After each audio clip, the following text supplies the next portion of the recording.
The same one. Oh God, I'm gonna have to hit record. So she gave me all this here. Let's see. So.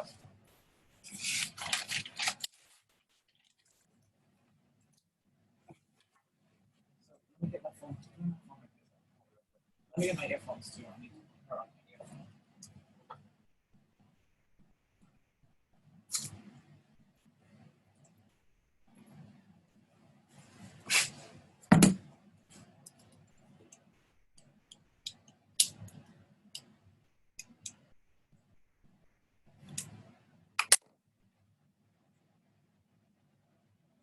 So everyone's going to be on the same. I'm just going to wait for everybody to.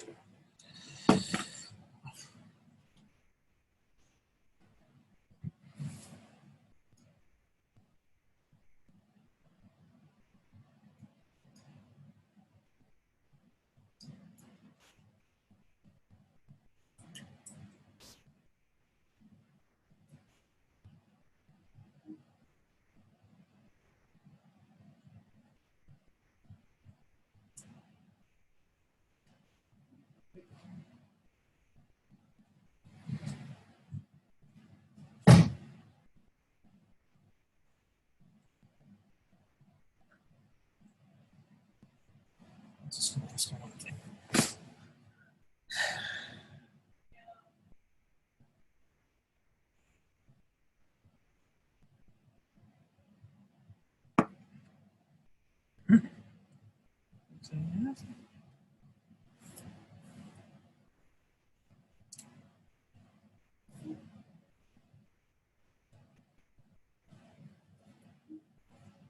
Hi, quick question. So you said earlier that they can turn around and enter via the old or the recurring ID, correct?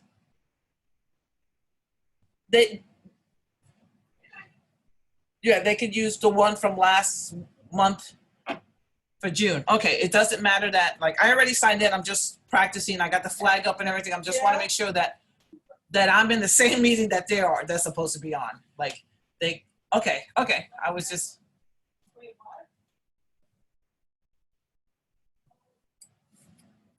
Yeah, sure.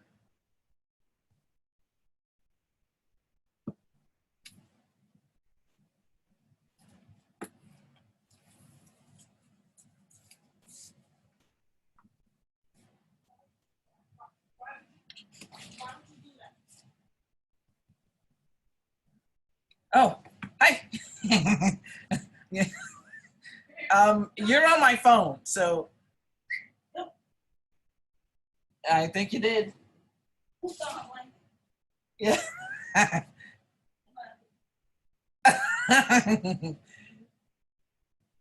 Okay.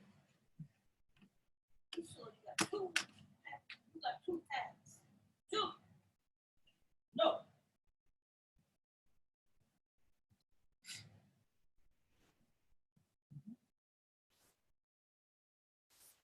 Yes. Yeah. Hold on. Yeah. No. Yes. Oh, there we go. So here's if I click to the share, right? I already have the flag here, right? I just click it and it's giving me, and everyone could share it, correct? And here I am at the corner. Okay. Oh, beautiful. Yes. And then I'll just stop sharing after we salute and we come back. Okay. Yeah, I'm good. So everyone's beautiful. Okay.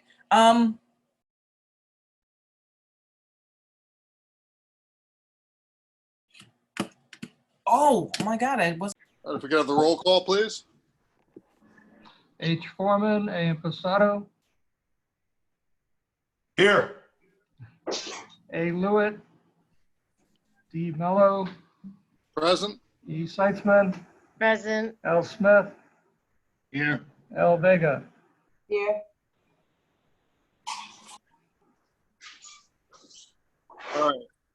I would like to advise those present that notice of this If regular. I could interrupt just for a second, Mr. Chair, I apologize. Pledge of Allegiance. Okay, Sorry. let's go to the pledge next. Stand, everybody. To the flag of the United States of America, and to the republic for which it stands, One one nation, nation, under under God, God, indivisible, indivisible, with with liberty liberty and justice for all. Thank you for that correction, Counselor. All right, I would like to advise those present that notice of this regular meeting of the Housing Authority of the City of Hoboken has been provided to the public in accordance with provisions of the Open Public Meeting Act. Notice of this regular monthly July's board meeting has been scheduled for Thursday, July 16th, 2020, was sent to the Jersey Journal and Star Ledger on Tuesday, July 7th, 2020, as notification to the general public of said meeting, and sent to the City Clerk of Hoboken on Tuesday, July 7th, 2020, with a copy of the agenda to be posted on the bulletin board in City Hall, the Hoboken Library, and the Hoboken Police Department. I direct the minutes of this meeting to state that I have announced that adequate notice of this meeting has been given as required by the Open Public Meetings Act. In addition, I directed the minutes of this meeting to state the following. As a result of the restrictions established by Executive Order 107 issued by the Governor of New Jersey with respect to the need to limit public gatherings to mitigate the spread of COVID-19, the meeting will be conducted exclusively through the use of communications equipment. This procedure is in accordance with NJSA 10:4-9.3, which states that a public body shall not be deemed to have violated any provision of the Open Public Meetings Act in conducting a meeting by means of communication or other electronic equipment. In addition, this procedure complies with Article 3, Section 7 of the Authority Bylaws, which allows for participation in authority meetings by members of the Board of Commissioners by means of telephone conference or similar communications equipment. Now, I would like to make a motion to move a presentation by our accountants to prior to the public comment period. Do I have a second for that motion? Second. All right, can we take a vote, please? Executive Director? Yes. H. Foreman, A. Impastato, Yes. A. Lewitt, D. Mello, Yes. E. Seitzman, Yes. L. Smith, Yes. L. Vega.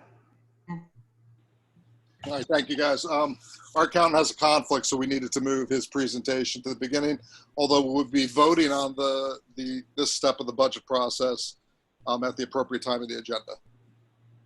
With your permission, Mr. Chair, after Mr. Ketchen gives his presentation, I can read the announcement we've been giving regarding public comment and reordering that as well. Yeah, that's fine. Do you feel you need to do that before he presents, or? No, I can wait. Okay. Yeah, no problem. Okay. Thank you, everybody. Thank you for moving that up. I apologize for the conflict. Good evening. I hope everyone's safe. Last night we had a finance committee meeting, as well as prior to that, Mark and Emil and myself addressed the completion of your budget for the fiscal year beginning October 1st, 2020 through September 30th, 2021. That budget, for highlight purposes, assumes HUD operating subsidy at a rate of 95%, which is what they've told us we anticipate funding. The utilities at expense at the level that flows with the operating subsidy calculation. Tenant rental income at your current rate, utilizing a 5% vacancy factor. Health benefits, which are a substantial cost to the authority, including the annual employer's pension cost. At the current cost, increased by a 5% assumption effective January 1st, 2021. Capital funding to the operating program, to the public housing program, at the same level that we have achieved this year. And an increase in the housing choice voucher funding for rents to landlords in the amount of $200,000 as Mark and Emil anticipate, hopefully putting more people on the program in the next 12 months. The results are that this budget anticipates in the public housing with the COCC, Central Office Cost Center, a projected surplus of just under $60,000. Not very high, but it is a projected surplus compared to last year's amount, which was a projected deficit of $105,000. The Housing Choice Voucher Program anticipates a surplus of $11,679 for a total projected surplus in the two programs of $71,187. Additionally, your capital budget anticipates a cost or outlay, I should say, of $10,825,000, $825 through the Capital Fund Program, and $10 million through the loan to grant from the NJHMFA in order to accomplish the work that has been determined and approved by the agency. Insurance numbers have increased over the last few years, and we've also last year, for the current year, I should say, I apologize, we increased maintenance costs and increased them again this year to the tune of about $100 and some thousand. We're comfortable with the budget, and as I always say, you get two bites of the apple. The budget is due at the state by August 1st. The first bite, if the board so desires to approve it tonight, would authorize Mark to send the introduced budget down to the state of New Jersey for their review, comments, and the budget would come back to you in September for potential adoption. Thank you. Questions, comments? Thank you, Bill. We went over this in detail yesterday with the procurement committee. I understand there's an awful lot of lines, an awful lot of information in here. But kind of some of the basic takeaways, I think, are what Bill just said, that this is the first shot at it, the first bite.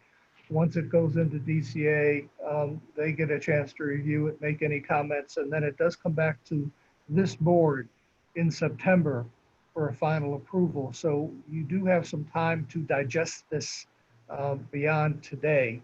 The function of today here in New Jersey is to get it approved so we can send it into DCA as we work it out. And the effect of it is that it gives us a good draft now in July, gives us a couple months to refine it and make any changes that we want to make coming into September. This budget is very consistent with last year's, with a few additions such as our loan and grant money that we've got in. It doesn't significantly in any way increase staff, unfortunately, but it does essentially balance our budget, which is something that year to year we've worked really hard on for the past 5 years because it's crucial to our getting out of trouble status. We'd love to go out there and hire a number of more people, particularly in the maintenance areas, but there's only so much money to go around. We have been running deficits for years, and this is the second year in a row we've managed to come in with a small surplus, essentially balancing our budget. With the amount of money we have on our budget, in many ways, a 71,000 projected surplus is in many ways a break even. That's what we're proposing, is essentially staying equal, moving things forward into another year and trying to save money when we can, because our bank account needs to grow as the next years go by in order to have enough money for emergencies. Anything else from last night, Procurement Committee? Yeah, the only comment I would add to that is that we do foresee a decrease in the amounts of rent coming in, which could play a significant amount of money from March, as for the unseeable future, as people lose employment and jobs, and just difficult times financially. And, you know, I've asked Emil to give us an analysis of how much that is year over year from last year to see if we can get a basic idea. I understand that the system has been down. So Emil's working on, you know, getting that report to us so we can see the financial impact. But it was told to us that there is a prediction or forecast that's chalked into that. So, you know, just keep our eyes on that and see where that goes. And hopefully Emil can get that information back to us as soon as possible. Thank you for that, Commissioner. And I also think that as we come into the final approval on this in September, I didn't think of this last night, but we'll have a much better handle on the effect of that too, Andrew, by the time we come into September. For this budget's purposes, I think our baseline was the July income. Is that right, Mr. Ketchen? That's correct. So we've already into this budget seen the effects of it up to July, which were significant, but they're already in the budget. And then I think by September, that'll give us another 2 months of understanding what kind of effect any reduced rental payments are going to have on our budget for next fiscal year, which is what this is all about. So that's a good point. Yeah, thank you. I think it's also important to note that we are not considering in this budget the RAD conversion. If the conversion of Wait a Foxborough second, occurs, Mr. Katchen. Mr. Katchen, this is Phyllis. Can you just talk louder? sure, I'm sorry, can you hear me now? Yes.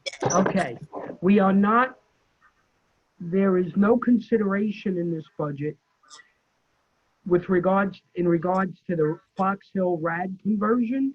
And if that occurs before the end of December, then you'll have 9 months of additional rental income, HAP income on that 100-unit complex, as well as additional administrative fee. So there's an upside to the budget from the standpoint of if the conversion occurs before November 30th, in terms of income levels, both to the Housing Choice Voucher Program and on the converted project.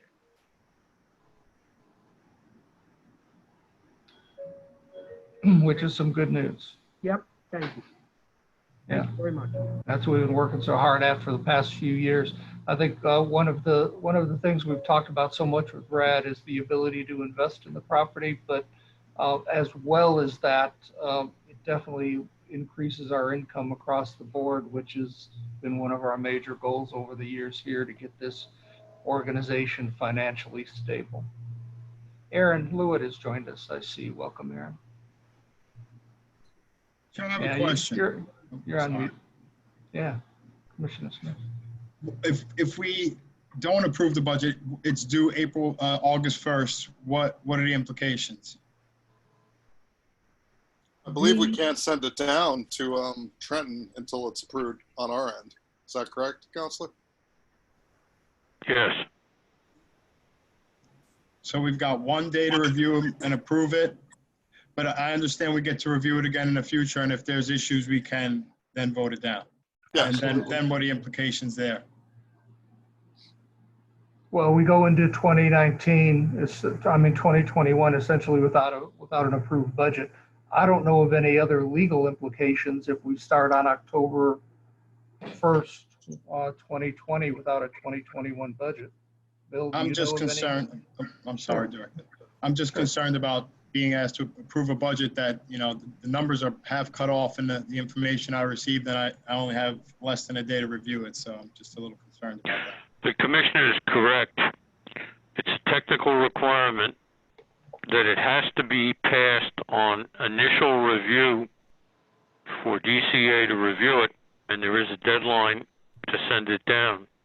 But on the other hand, the real finalization of the budget doesn't occur until a later date, and at that point, there would be an opportunity to review it and to finally vote yes or no with respect to it. It's a strange process and not exactly one that leads itself to the review that the Commissioner might want. The only thing I can say is that the commissioners certainly will have an opportunity to further review it and comment on it at meetings and ultimately vote on the final budget.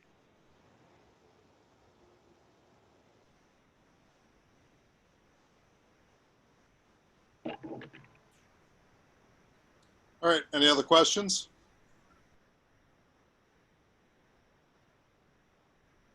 Okay, so I guess we go back to the normal flow of the agenda.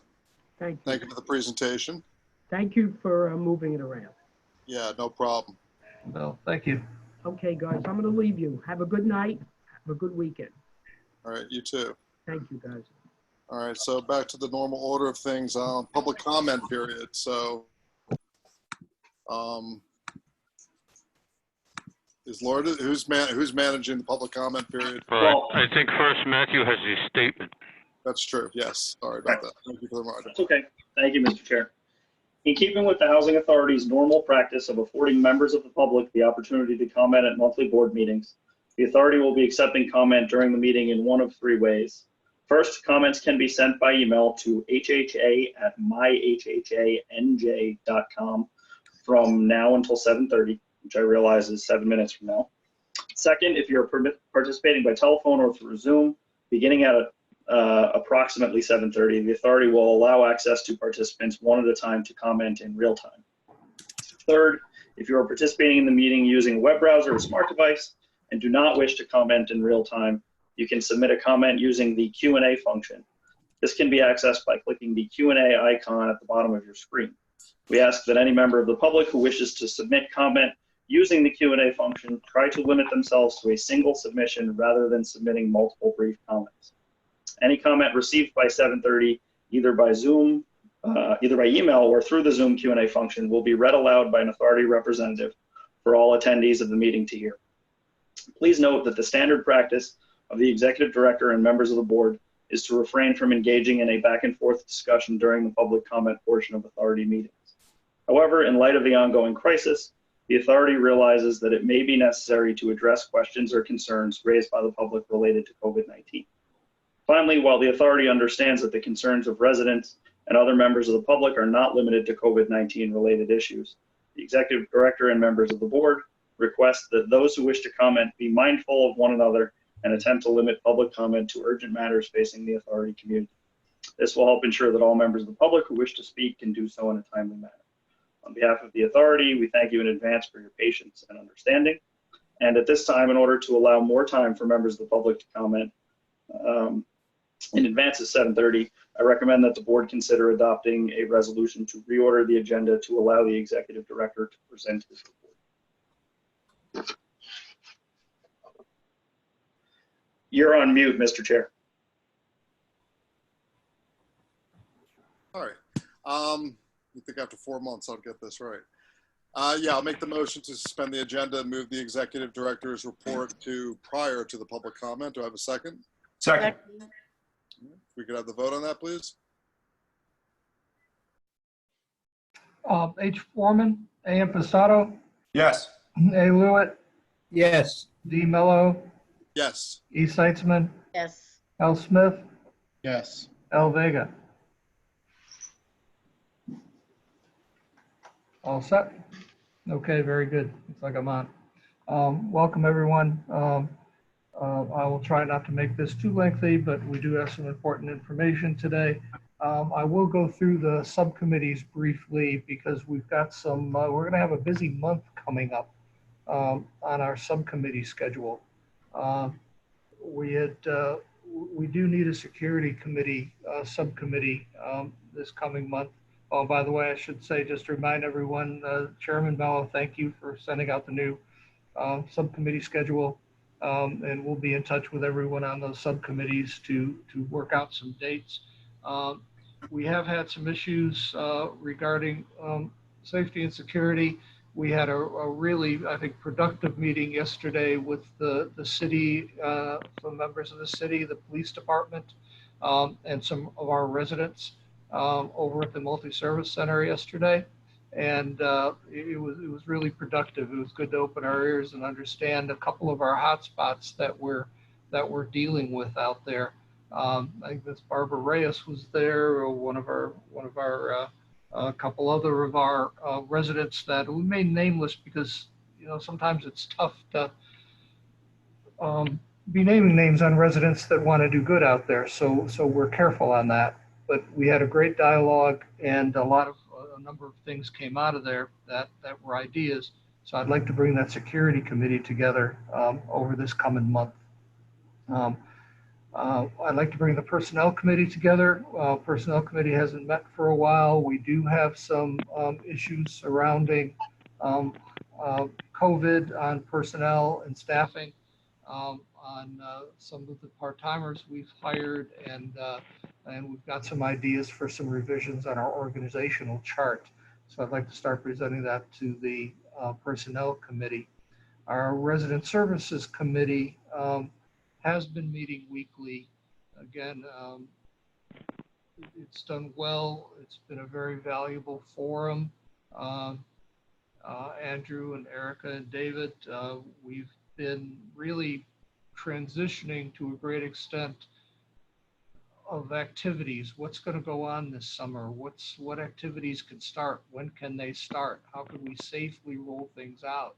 You've got one activity for approval tonight as a resolution, but that committee's been really, really great in working with staff on being able to give the public answers on how we're slowly reopening Mama Johnson Field with protections, how we're going to be handling the basketball court with protections, our playgrounds, etc. So we're moving ahead with that stuff.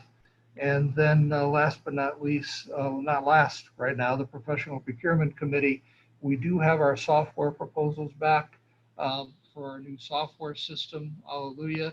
Andrew had mentioned earlier about some information we're getting off our system. Our current system just needs to go. So we're going to be pushing really hard to get through those interviews on the Professional Procurement Committee, specifically for our new software system, which is going to help us quite a bit. And then last but not least, on subcommittees, I'm really, really pleased with the idea of having an admissions and continued occupancy policy committee. In our world, that's ACOP, admissions and continued occupancy policy. We call it the ACOP. You might hear that roll off my tongue, this idea of that policy. That committee is really going to be able to roll up their sleeves and dive in, not only to how we select tenants, how we place tenants, what our waiting lists are. We're going to be able to really work with that committee on getting an understanding of where the housing authority is today and has been on our waiting lists and on our transfer lists and everything we do on those issues. But also we have a very maturing revision to our ACOP, our admissions continued occupancy policy. We have been working with Attorney Matt Fitzpatrick and our staff on doing pretty lengthy review sessions with our staff on fine tuning that policy. It's going really getting in shape that it's going to be ready to bring to the full board, the public, resident comments, resident participation in that policy very, very soon. So I think this subcommittee is going to be able to really dive into that new policy to get an idea of what we're doing now and what our future is going to be, and admissions and continued occupancy for the housing authority and how we function. So I'm really looking forward to that committee. And I'd really like to say we need to get that committee together soon, probably in the next couple of weeks for its initial sit down, so we can start really rolling up our sleeves and diving into that. I'm really looking forward to that journey over the next few months. Anything else on subcommittees that I might have missed? Thank you all for your service on those committees. They take some time. My report, I did return to the office this past Tuesday. Many of you know I was quarantined for 2 weeks, so yay, I'm back and working at full force again. Continue to be very proud of the work our employees are doing out there. They're, again, very much like first responders. Our employees are out there every day working in units, working in our hallways and our stairwells, you know, making sure that they're protected. Our record's been pretty good, but I really, really thank our employees for doing the job they're doing and meeting with the public and doing what they have to do. We continue to meet with staff a few times a week and go over issues we have. I did have an interesting conference call with the HUD Newark office this past week. The HUD Newark office has found some technical assistance money that has been made available to be funded to housing authorities through the local offices. And they've offered to partner with us on putting in an application for some technical assistance for us. That would take the form of some firm or individual that would come in and help us with training of staff, board, and residents regarding RAD, Section 18, where we're going with our future of our organization. They would be able to come in and help us take a look at our systems and what we're doing. After talking to Ms. RC and the Newark staff, I'm really in favor. I think it's a great idea, and we welcome any help we can get on those terms. And be free to us, so I'm not going to argue with that. I think it's a great training opportunity for all of us, and I think once that happens, the board would be involved as well in some training. COVID-19 issues, we continue to move forward. We have brought on some new employees. We have been continually distributing PPEs. We have done purchases of PPEs for both staff and for residents. And we do have this contract approval that we'll be talking about later for the next rounds of cleaning and disinfecting. Our community rooms have remained closed with exceptions of food distribution and pandemic testing. The food pantry is providing distribution at 311 Harrison. That continues. Daniel can fill us in on that in a minute. The food pantry is also delivering meals to the elderly and disabled on Wednesdays. Started at Fox Hill last week, at Monroe this week, at Adams next week, and then following that, the family sites, elderly and disabled sites. So far, our basic service provider services, such as the karate program, the inside type of services remain canceled for now. But we hope that can change. It just depends on where this COVID goes over the next months. We have been looking at how we can get people to return to work as much as possible, but with the notion that the COVID pandemic is not over yet. So we are working with staff. Ms. Lourdes has been taking the lead on putting together a return to work plan. Now that says a return to work plan, but it also means that we're going to be very sensitive to folks that may be in any way sensitive or immune deficiency or any issues there. We don't want anyone getting sick, but we have been pushing forward with starting to purchase some no contact thermometers. We have pushed forward with putting safety measures on our desks in our offices. So as we have one-on-one contact with folks, there is that kind of screen like you see at the supermarkets and you see at many places. There are plastic shields that can stay between people. We are customizing our offices with some intercom systems, some either sliding glass ability or some glass ability with the ability to pass things under, so we can interact more with our residents than we have.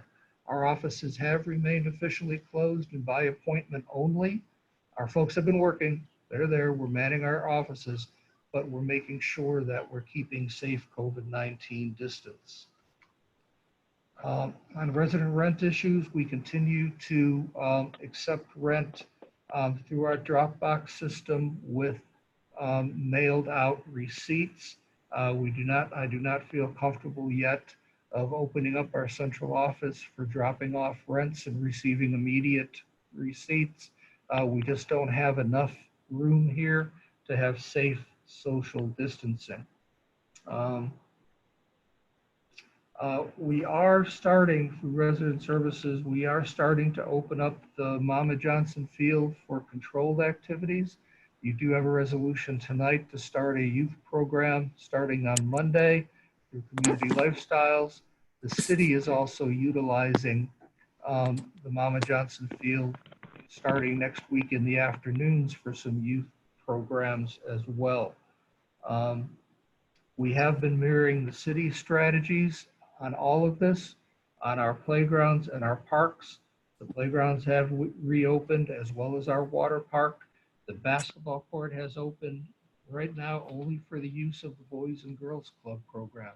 We're only opening the basketball court for monitored activities rather than just free play. So we continue to monitor. We continue to work hard. We want our folks to be safe. And as you all know in your lives too, with COVID-19 right now, everything's just difficult. We need to make sure we stay safe. We need to make sure we stay well.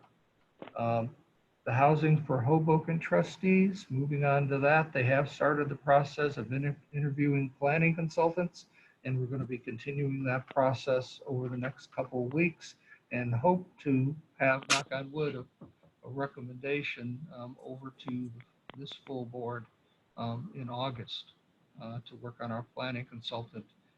That's going to be with us again to formulate our vision for the rest of the redevelopment of our main campus and CCG and Adams and Monroe. So we're looking forward to bringing on that firm and starting to work with us. Again, that firm is going to be our partner in forming our vision. That means we're going to figure out how to have community meetings. We're going to figure out what we want to see as a group, as a community, not only the housing authority, but the residents, not only the housing authority and the residents, but the Washington community of what they want to see as the Hoboken Housing Authority over the next 5, 10, 15, 20 years, and how we can plan to take advantage of the programs that are out there, refinancing, bringing in capital funding. We know for a fact that our buildings are tired, they're obsolete. They need significant redevelopment. That's what this is all about, is one of our first steps to get that vision. What do we want to see on the other side of that? So we're going to be starting that process with this planning committee. In the meantime, we're not just sitting back and waiting for our plan to come around someday. We do have our Housing Finance Agency project in process. The roofing work is just about complete at Andrew Jackson. They're going to be moving over to CCG next. Can't wait to have good non-leaking roofs on our buildings.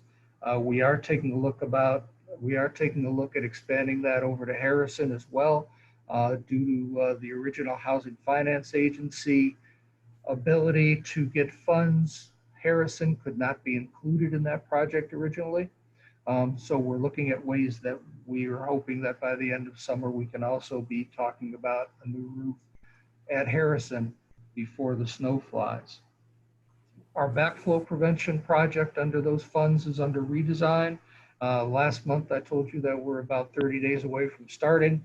We've run into a little technical glitch, some new ideas that were kind of focused around the realization that we're going to have to shut off water to some of our buildings for 1 or 2 days while these backflow preventers were installed. And I found that to be unacceptable. So we went back to the drawing board with the goal of only having to turn water off for 2 or 3 hours as these new backflow preventers are installed at our buildings. So that's back under design. We've got exterior tuck pointing work at Monroe Gardens starting soon. We're doing a new chimney reconditioning with a new cap on the chimney. We're going to have to do some covered walkways over at Monroe. The big one coming up on that project, as we all know, are the elevators. The elevator project is starting to mature. The contractor believes that he can start demolition during the week of August 17th. We had a meeting this afternoon with our relocation consultant.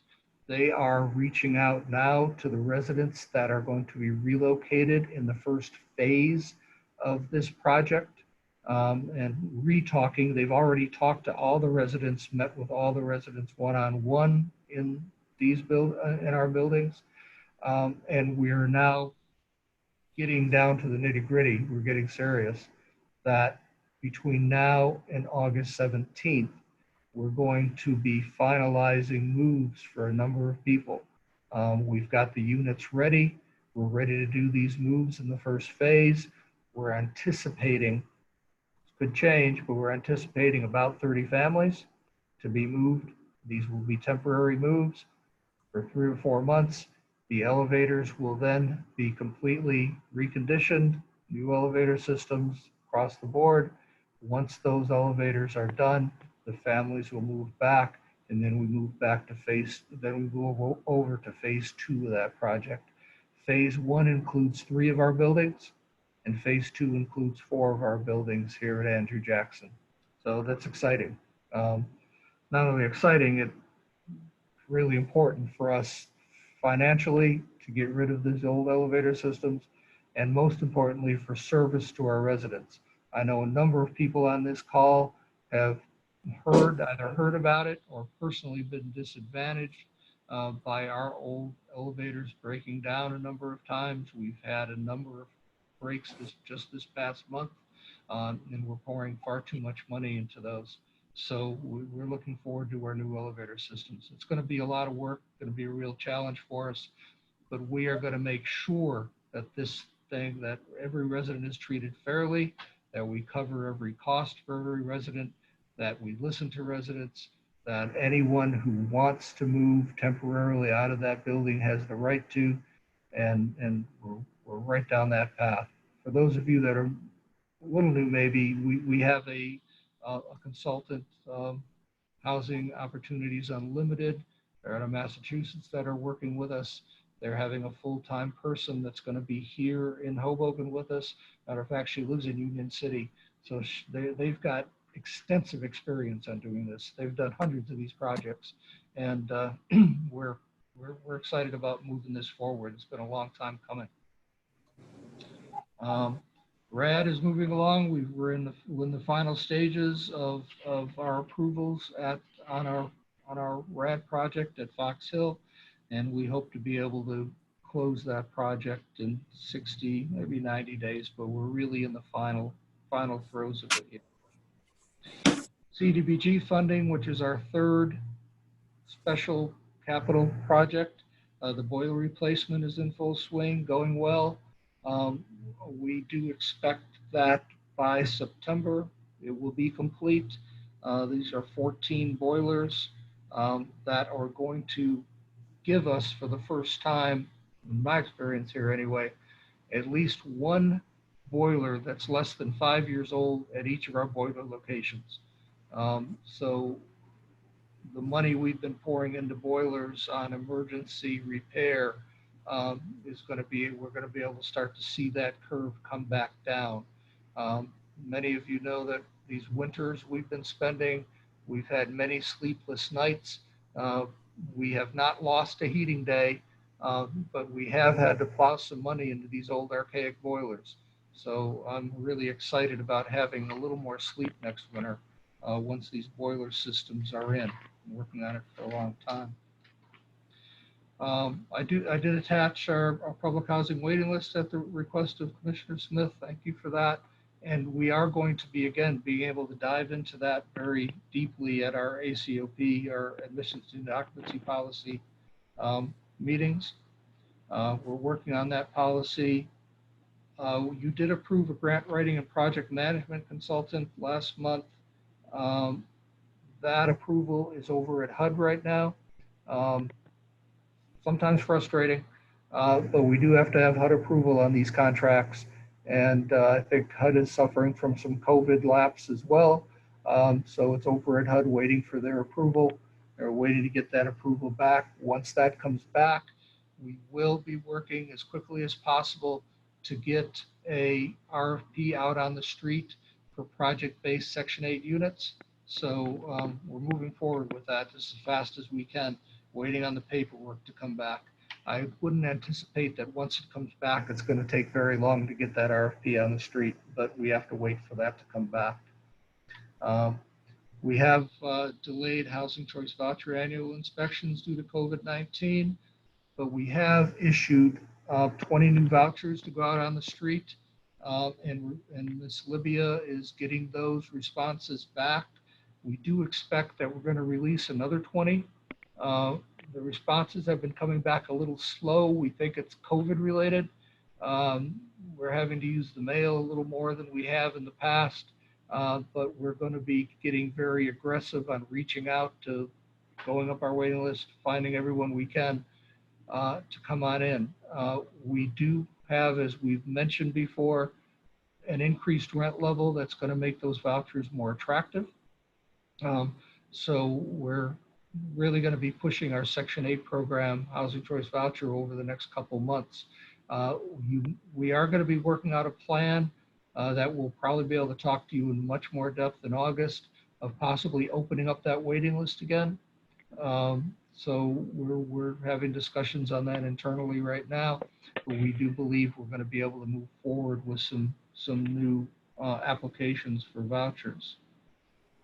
Maintenance, still laser focused on disinfecting and addressing emergency work orders. We have had a lot of emergencies this past month. In my report, I did list them out for you. We did have main water valves at 320 Marshall that we had to replace, a hot water holding tank at 320 Jackson, old bathroom equipment at 400 Marshall maintenance room that failed. We had elevator shutdowns at 310 Marshall, 655 and 8th Street. Did have a compactor failure this past month on 8th Street that we're working on a replacement. We have to replace the complete compactor on an emergency basis. We are having some repeated electrical outages, particularly at 314 and 530 Marshall from an overloaded system. When all the air conditioners are on, particularly when we've got some units that are really a heavy load, our systems aren't designed for that. So we're having to deal with those issues day to day. Looks like we've got a Mr. Hobie Foreman that's joined us. We did have a supply line leak at CCG this past month that we've tracked down and fixed. We did get through the tropical storm pretty well.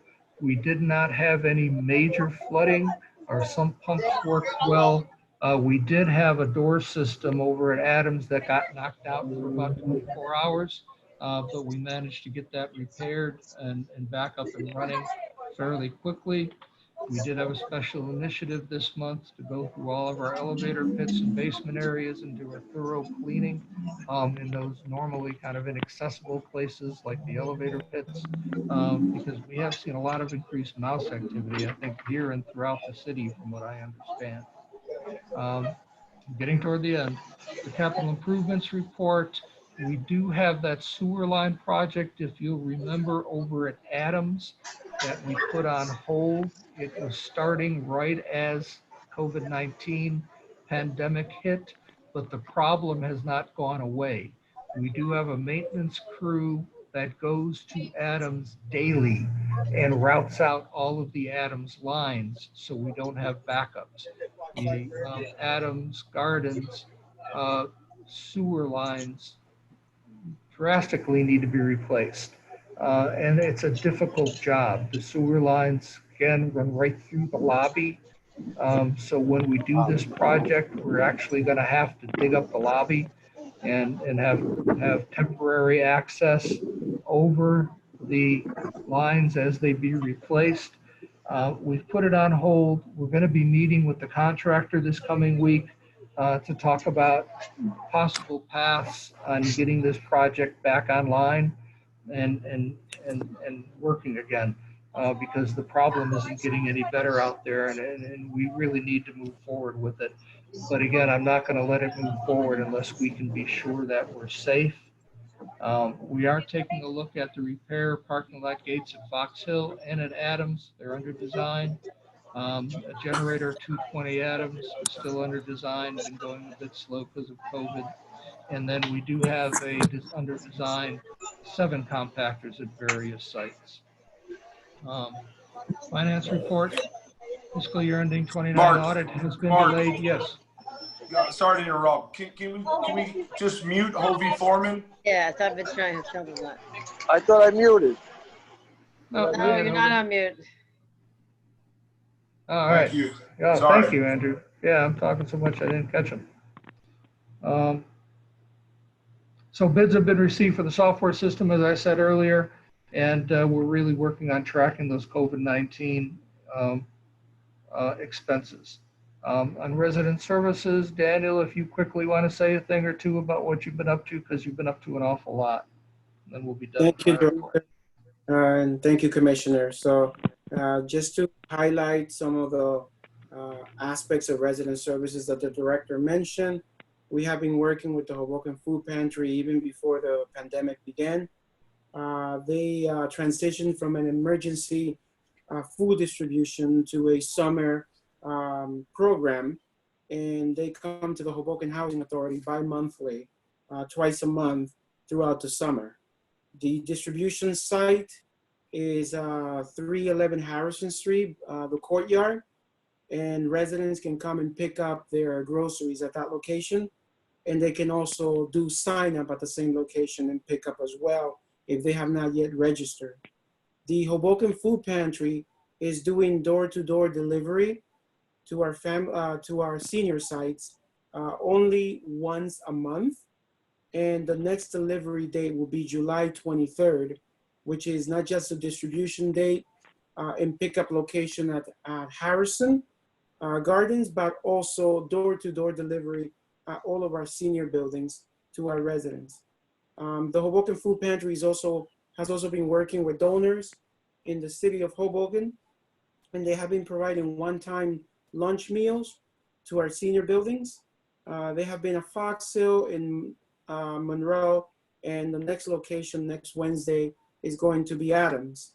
Following Adams, I'm going to be working with the Hoboken Food Pantry so that way we can also schedule Christopher Columbus, Andrew Jackson, and senior, and of course the stable residents of Harrison Gardens as well. The summer basketball league is going pretty well. I was there yesterday and the kids are very excited, and that they're using the Marshall Drive basketball court from 4 p.m. to 8 p.m. And that program it's running from July 13th through August 10th. So they're having a lot of fun. I saw the excitement of the kids to finally get out. The Hoboken Housing Resident Services Department, in order for us to connect with our residents and of course try to bring some joy in this crisis, we held about 4 barbecues. We went to Fox Hill beginning June 30th, actually through July 3rd. We went to Fox Hill, Adams, Monroe, and the main campus. At the main campus, we were running actually 3 grills: Harrison, Andrew Jackson North, and Andrew Jackson South. So in order for us to connect with our residents and at least bring some joy during this crisis. We held our Christopher Columbus event was rained out on the 10th, and we moved it to July 15. We had a great event with our residents at that location. It was good to be able to connect with them again as well. Looking at some of the future events and programs, well, actually, let me make if I can go back to our barbecue events. I want to thank Commissioner Impastato for reaching out to some of the donors in the city of Hoboken, families that have a huge heart for the senior residents of the Hoboken Housing Authority. And a family donated $500 to cover the cost of one of our senior developments. So thank you, Commissioner Impastato, for, again, continuing to support our families and our residents. Thank you so much. Just quickly want to move to a couple of future events. Again, we're going to reach out to our seniors, and then following our seniors events, then we're coming back to our main campus and of course enjoying some time with our families. But in August, we're going to have our senior barbecues as well. We're coming back to Fox Hill August 7th. August the 14th, we're going to be at Adams. And August the 21st, we're going to be at Monroe. from 11 a.m. to 1 p.m. And of course, trying to bring some joy to our senior residents as well during this crisis. We connected with one of our partners, Mayo Square Church, who have been engaging the residents of Christopher Columbus for about 2 years now. And they are going to be holding their annual barbecues at Christopher Columbus, August 8th from 12 p.m. to 2 p.m. and September 12th from 12 p.m. to 2 p.m. at Christopher Columbus. If for all of the commissioners that want to know the time and dates of these events, please check your Google Calendar. I keep updating information on events, programs, and activities at that location. So please check your Google Calendar. As well, you can always refer to our website for events and programming as well. Thank you. Thank you, Daniel. And that concludes my report. Just one comment. Can we, when there's a city event like the event at the multi-service center, was that something that we could not attend? That was an event that a resident had organized and had called me at 9 o'clock at night the day before and said, I'd like to invite you to this gathering. So this was not a public gathering. Matter of fact, they requested that it stay fairly confidential because some residents that attended did not want their names out there. So it was that type of event. Certainly if we had a public resident meeting, I would certainly invite all the commissioners along. But this was kind of a different type of initial get together. Understood. Thank you. All right, so I guess it's time to move on to the public portion. And Lourdes, I think you're taking in the names. Is that? Yes, right now we have Barbara Reyes. I'll allow her to speak. All right. Barbara, you have the floor. You need to unmute yourself though first. Yeah.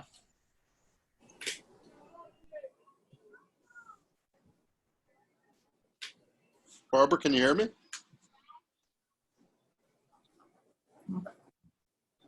So she's still on mute. Yeah, she has to. Barbara, you need to take yourself off mute if you can hear me. I'm Barbara, but I'm not the Barbara upon whom you are calling.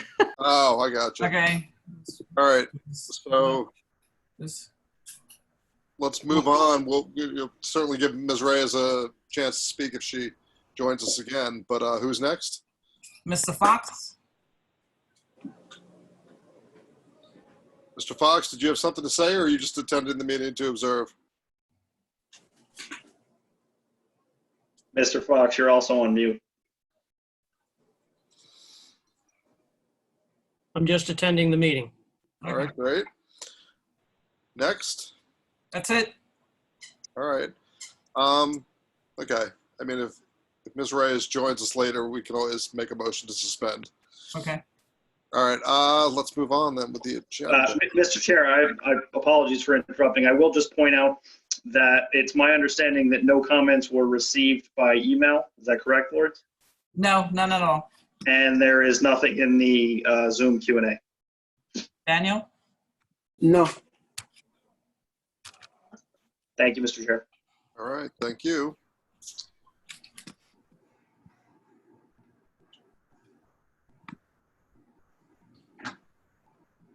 Just give me a second here, folks. All right, so moving on to reading of approval of the minutes of the previous meeting, resolution 2020-07.01, a resolution to approve the minutes for the June 11th, 2020 monthly board meeting. Do I have a motion? I'll make a motion.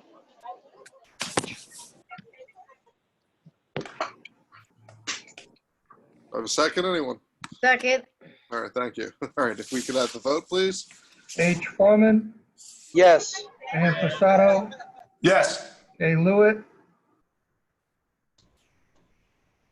I think you're muted, Aaron. Yes. D. Mello, Yes. E. Seitzman, Yes. L. Smith, Yes. L. Vega. Yes. Next meeting, we're going to have a resolution to make thumbs up acceptable. All right. Next resolution. Resolution number 2020-07.02, a resolution authorizing the payment of the monthly list of bills for the Hoboken Housing Authority. Do I have a motion? Motion. Do I have a second? Second. Second. All right. Any comments or questions about the list of bills? Chairman, I have a couple questions. All right. Go ahead, Commissioner. Thank you. Can we, Emil, if you're on here, can we identify what some of these amounts or the identity of, like, if it's related to COVID-19 and if it's coming from that account? Could we potentially, as we move forward here, could we just put a little asterisk next to those items and those line items? And for specifically for this one, can you tell us which ones are coming out of that COVID-19 account? So I think the large one you're going to see is that Made in Hoboken contract that was approved previously. It's $100,100. Another large one was a purchase for hand sanitizer for all of our residents at Walmart. That's in the resident service line item. I mean, if it's the preference of the board, I could make a section that's coming right out of COVID. The only thing is I would have a little bit of difficulty taking out the costs that are payroll, but everything else, I could break that out if that's the preference moving forward. Yeah, and I would appreciate that. I don't know about my colleagues, but also the pay. You bring up the payroll. That I am very interested in seeing what type of overtime and payment is coming from COVID-related functions and services. Sure. So maybe it does. If it's not too much work, if you could identify that, how much overtime was paid and things like that as we keep going here. Yeah, so through the COVID, we're going to be receiving about $1.1 million that we have to spend by the end of this calendar year. And right. I've got a June actual, but I can true that up and get that over, or if you want by the next board meeting. Either way, it's not a problem. So I don't know if we want a supplemental schedule or you want it included in this list of bills. So for example, the Zoom costs that we've been spending every month since March, that's a COVID cost. We spent a number of dollars getting people equipment at their home offices. Right. So I have a summary, but yeah, that would be helpful for myself. I don't know about anybody else, but if we can, and also a running tally of how much we spent and how much we have left.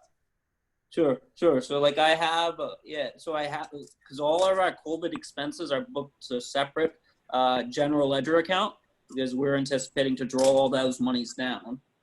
And then, yeah, I can do that. Is that Riverside Medical Group $555 part of that?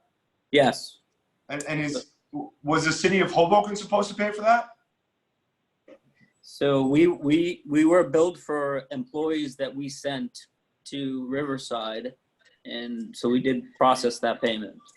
If you come to the city, they'll reimburse you for anything helping. Wait a second, Ms. I can't understand what you said, Ms. Vega. You send the bills to the city, to the CERT department, they take care of those bills, because the city was to pick up those costs. I still can't understand you. She said that the city was to be picking up those costs, so I should be sending those bills to the city of Hoboken. And so if that's the case, then this will not be our expense. Yeah, so that's a great point by Ms. Vega, is that we're going to be sending those over to the city to pay for, right?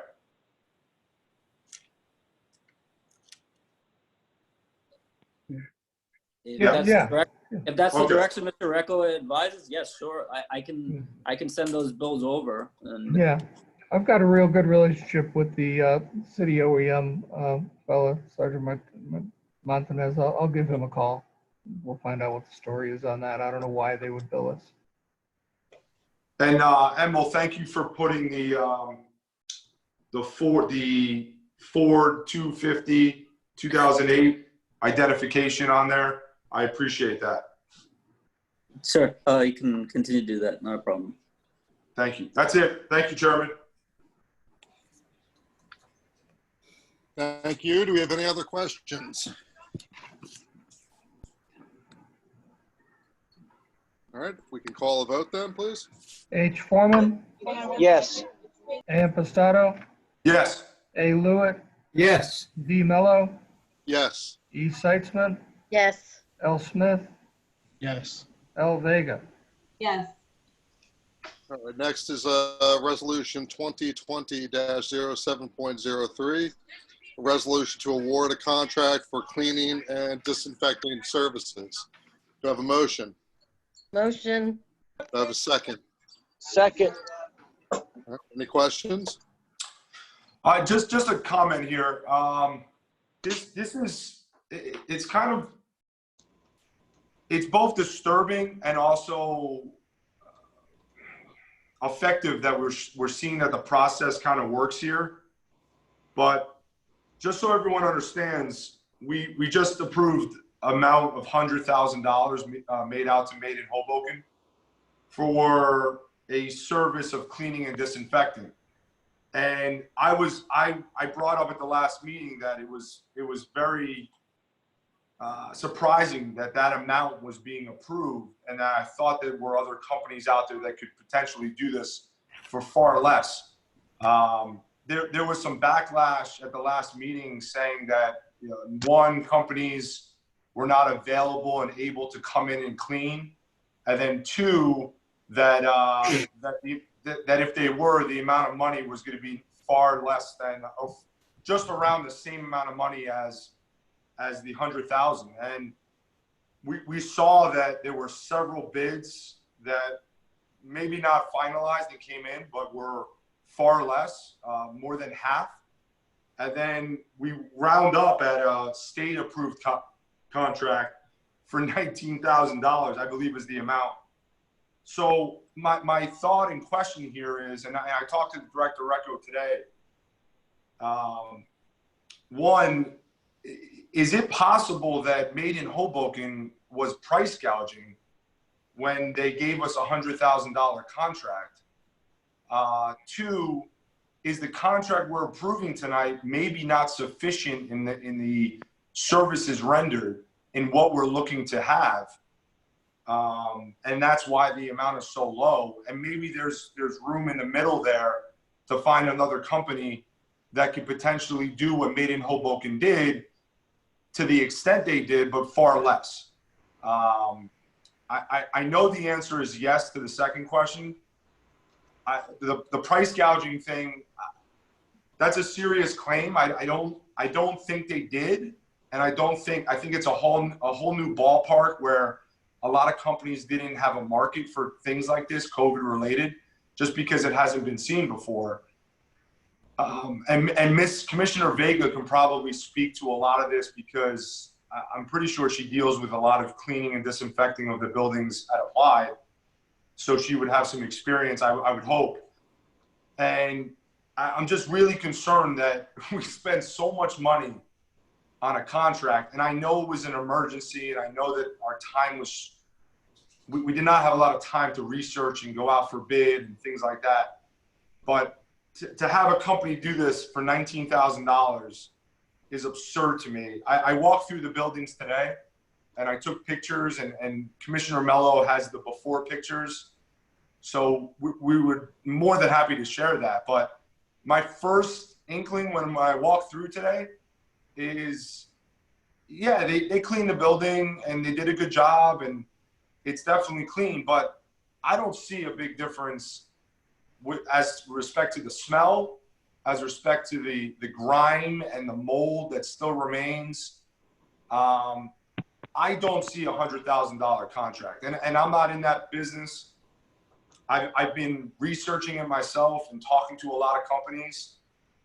I'm really concerned about what happened with the $100,000 and how we spent it. I'm concerned about that. And I'm concerned that this company that's coming in for 19,000 might be not enough. So, I lean on the director here. We had a good conversation today. I know that Made in Hoboken is, they did an extensive job and it was something that was new, but I hope they didn't lean on us to use the money to buy the equipment to kind of fund this operation for other businesses and other accounts. It kind of seems like they did. And that's what I'm upset and surprised by. As we all know, we have to stretch the amount of money for our organization here down to every penny. And we have this COVID money, but it doesn't mean it's just a free bank account to just spend whatever we want. And I think that, those are my concerns. I hope my colleagues can share their thoughts and comments on here, and hopefully we can move forward with something. Well, a couple things. As we spoke today, Commissioner, I think the initial cleaning of these buildings was incredibly intensive. There was an incredible amount of labor that went into this initial cleaning. It had been long overdue. And I think any company that comes in after this, I think it's clear is not going to have that level of effort. I can't really comment on any concept of price gouging. I think when we made that decision a little over 2 months ago in the midst of COVID, we had a company Made in Hoboken that the city was utilizing, that they paid for through one pass-through, that knew our buildings very well. And I think they have done a very, very good job on getting our buildings back to a clean standard. It certainly needs more work. We need painting. We need the next follow-ups. But I thought they did a great job, and I think our maintenance department reflects that. Our residents are also giving us very, very positive comments that they haven't seen these buildings this clean in quite a while. And I think we've got to keep in mind that this is a public health emergency. These buildings need to be, number one, clean, because if they're not clean, the disinfecting doesn't work as well. So I do think that there's been some real value obtained here. Second, on the future contract, we were kind of surprised. I think Emma and I going through it, and our staff was surprised at the low number from the state contract side. But the attraction there for me and for us, I believe, is that if we go into the state contract, if the first cleaning doesn't come up to our standards, it's going to be a much easier job than the last round because the buildings are already essentially clean. I think that it's going to be easy to switch off and go to the next bidder in the bids we took as well. So even though I share your concern, Commissioner, as we talked about earlier, I do share your concern that this may be a bit low, but I wouldn't want to let that money be on the table and not take the opportunity to use a state-approved contractor and have them in and see how they do. If they do not do the type of job that we expect, it would be very easy under the state contract and under the agreement we're going to enter into with them to say, thanks for coming in. You guys did you did what you did on us, and then we go to the next bidder. I think the timing works on that because the bids that we took are still going to be effective for about a 60-day period. We can have them in, have them run through their process and see how they do. If not, we can go to the next bidder, which I think, Commissioner Pistato, is that more middle ground that you're talking about bidder that came in that was the lowest bidder on our actual bids. So I think it's worth the experiment to have them in because we're already essentially up to that level. Yeah, I agree with that. I do also find it alarming that Made in Hoboken didn't present a bid for this go around, which is also very concerning to me.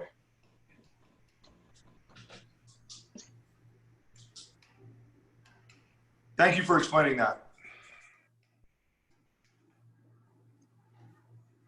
All right, any other questions or comments? I have a comment, Yes, please. Mr. Chair. It relates to the issue of the state contract. Even though we took public bids pursuing to materials that were prepared, the actual result is that those bids, as the executive director said, are still technically pending. And they can pend for 60 days from the time they were received. So that means they can pend until the August meeting of the authority. Meanwhile, in the interest of baseball starting up again, we had a curveball. The curveball is that the state contract provides for unique circumstances. This contractor with the state that we are going to now hire has special treatment because of their not-for-profit status and the people that they employ. However, there is a condition you will see in the resolution that speaks to the question of whether or not the pay on an hourly basis that their employees will receive, which the state has approved, is acceptable in terms of what are called Davis-Bacon wages, which has to do with the fact that the feds have a special law, Davis-Bacon law, that provides for their own level of wages. And Matthew and I spent a lot of time this week and looked into the terms of the state contract and determined that the hourly rates ordinarily in the state are lower than the Davis-Bacon wages. But we have conditioned this contract on the state contractor paying Davis-Bacon wages to the extent they're required under HUD procedures to do so. And that condition still needs to be clarified. I'm not sure, Emma, whether or not you've gotten a clarification as of tonight. No, sir, I have not. So the bottom line to the commissioners is this condition in the resolution needs to be satisfied in order for the executive director to go forward with this contract. We need to clarify this issue of wage rates because there's no question that the state wage rates, Commissioner Impastato, are less than the Davis-Bacon wages. And that would mean that anybody who has this special treatment can, under ordinary circumstances, have a contract that's less than anybody else could bid, only because they're allowed to pay lower wages, which we're not going to allow them to do. So would that raise the amount of the contract? It is not going to change the amount of the contract if they do what they've told us, which is that they will, as part of their contract, they will indeed pay the rates that we require, and it won't change their numbers. And if I can add one thing, Davis-Bacon is usually about 40% more cost for a project. Matthew has all those numbers if you'd like them. You want to go through them, Matt? I can if the commissioner would like. Sorry? I said I can if the commissioner would like. I mean, is it necessary? I mean, it's the amount that we're. It's not 40% more than what the amount is. Yeah.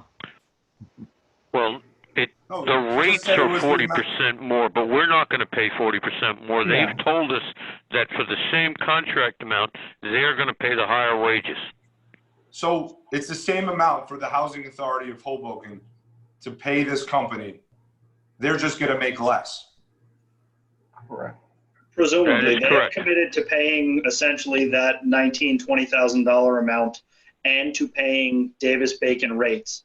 And we just wanted to be a little bit more sure and make sure that everyone is on the same page, that's why the condition in the resolution is before you. To condition it upon the director being satisfied that everyone understands and that the price the housing authority is paying is not dependent upon what they pay. And the real key there is for the state to say they have no problem with that process. And once they say that, we're go. And just as a minor technicality, I will point out that this resolution was revised, and when it was, the caption was revised. However, on the agenda, it was not. So the caption of the resolution before you is actually a resolution of the Housing Authority of the City of Hoboken to award a contract for janitorial services, which matches the state contract language. All right. I have a question for my colleagues. Is anybody else concerned that we just paid a company $100,000 to do the same amount of work, maybe a little more, but we're going to now pay $19,000? Does anybody have a question or a comment about that? Well, considering that it's a not-for-profit, again, they might be making, just breaking even. They're not trying to make money on the deal. And again, for hearing the type of workers, I'm thinking maybe it's some kind of prisoner release program. Again, I'm not going to comment too much on that, but again, I'm just thinking that they're not looking to make profit. They're looking to employ people is the goal of their business. Right. And so maybe that's why the contract is so low. And again, does that also, we're not getting the same level of service. It's not the initial cleaning. From what I understand, there's initial cleaning and then there's maintenance. And this is basically the maintenance of it. So Yeah, I can kind of see where maybe reasonably, maybe it'd be about 35, 40,000. But again, where you have a company that's not looking to make profit, that's just looking to employ workers, I can see where that difference comes in. And also, I mean, I agree with you, Commissioner Smith, and we're talking about a pretty ambiguous word when we say cleaning, particularly with our buildings.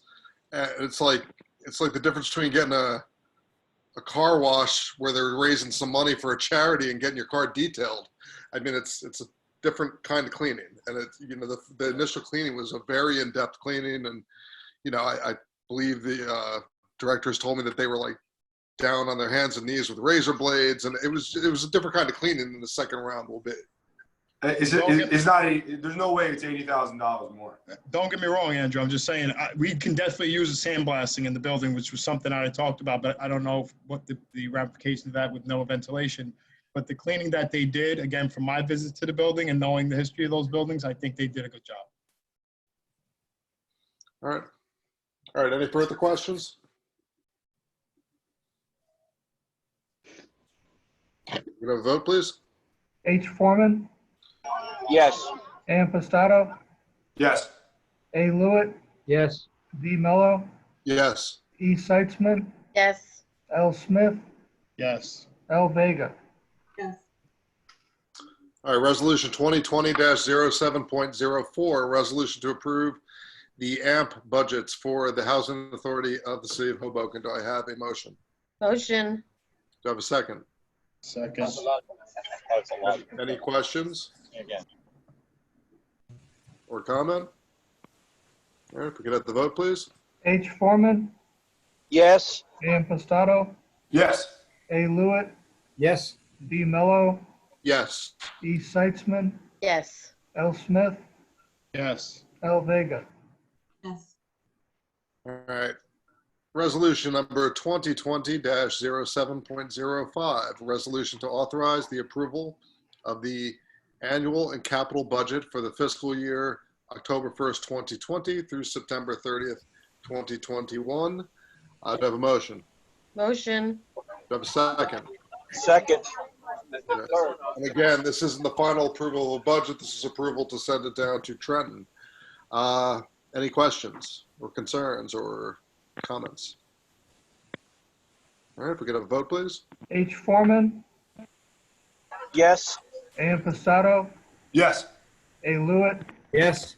D. Mello, Yes. E. Seitzman, Yes. L. Smith, Yes. L. Vega. Yes. All right, and the final resolution for the evening, resolution number 2020-07.06, resolution to award a contract for a resident service program provider. Do I have a motion? Motion. Do I have a second? Second. Any questions or comment? We can have a vote, please. Can I just ask you, who said the second on that one? I did. Okay. Hovey. Thank you. You're welcome. H. Foreman, Yes. A. Impastato, Yes. A. Lewitt, Yes. D. Mello, Yes. E. Seitzman, Yes. L. Smith, Yes. L. Vega. Yes. All right, just new business. Those committees were distributed. I made myself chair of the new committee, but Mr. Smith, Commissioner Smith, it was really your suggestion. I thought it was a great one because I think we all had those concerns about just getting to know the list better. So either yourself or Commissioner Vega, please reach out to me when would be most convenient for you to have meetings. You could shoot me a text. You could email me, and we will start getting those meetings going. It'll really be an education process. I think more than anything that'll have some real utility in just talking to our residents who get continually frustrated with the list. Beyond that, that goes for every committee, and let's keep these committees active. This is the first time we've had a full board, and I don't remember when. So good to see, and hope everybody's happy with their committee assignments. And let's dig in and get some stuff done. All right. I don't believe anybody else has any new business. All right. Motion to adjourn. Motion. Second. All in favor? Aye. Aye. Thank you all. Good night, everybody. Thank you so much. Bye. Bye. Bye-bye. Everyone, good night. Bye, everyone. Goodbye.